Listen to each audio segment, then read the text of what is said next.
Assalamualaikum warahmatullahi wabarakatuh. Dalam kesempatan kali ini, saya Muhammad Noval Hendaris dan rekan saya Veronica Fidelia Swasti ingin menyampaikan materi tentang logika ilmu dan berpikir ilmiah. Ada beberapa materi yang bisa kami sampaikan. Yang pertama, hakikat berpikir ilmiah. Yang kedua, bahasa keilmuan.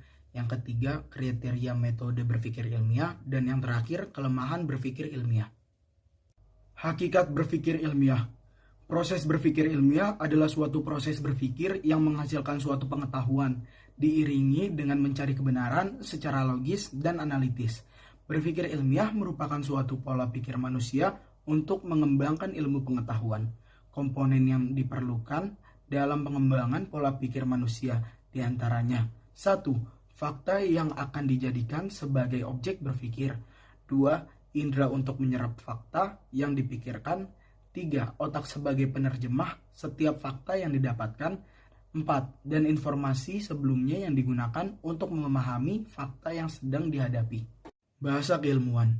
Menurut Yono Hudiono, ragam bahasa keilmuan adalah ragam bahasa yang digunakan untuk kepentingan komunikasi keilmuan. Bahasa Indonesia keilmuan adalah salah satu ragam bahasa yang tidak termasuk ke dalam ragam dialek.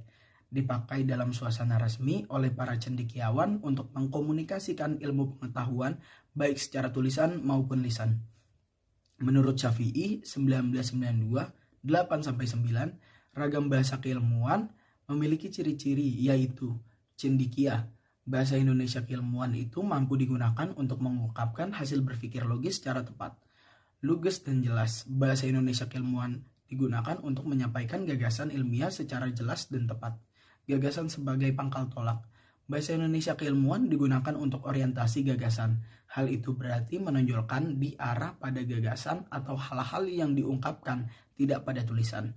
Formal dan objektif. Komunikasi ilmiah melalui teks ilmiah merupakan komunikasi formal.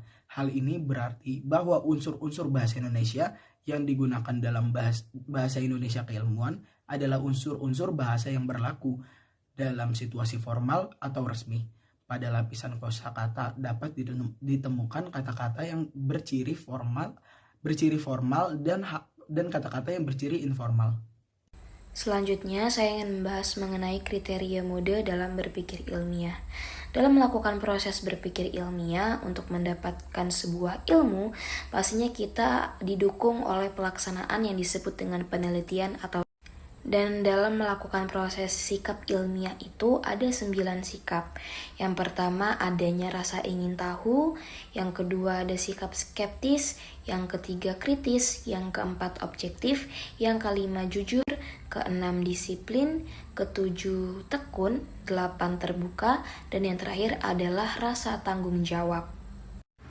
Dan dalam metode berpikir ilmiah sendiri ada 6 cara yang harus dilakukan untuk melakukan penelitian atau pengajuan.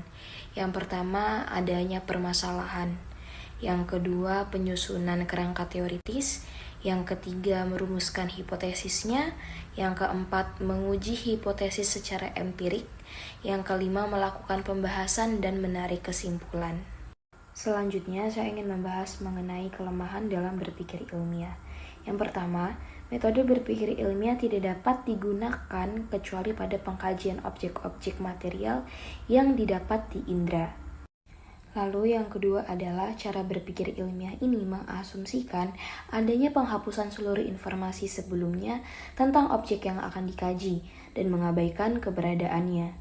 Yang ketiga adalah cara berpikir ilmiah itu bersifat tentatif, artinya dia tidak pasti. Yang keempat, metode berpikir ilmiah itu tidak dapat membuat kesimpulan yang baik atau yang buruk untuk dari sistem nilai dan juga tidak dapat menjangkau tentang seni dan estetika. Yang kelima, metode berpikir ilmiah ini tidak dapat diterapkan kepada pengetahuan yang tidak termasuk ke dalam kelompok ilmu. Dan yang terakhir adalah pengetahuan yang berupa wahyu ilahi merupakan kebenaran dari pengetahuan yang bersifat mutlak. Mungkin sekian yang bisa kami sampaikan. Kurang lebihnya mohon maaf. Wassalamualaikum warahmatullahi wabarakatuh.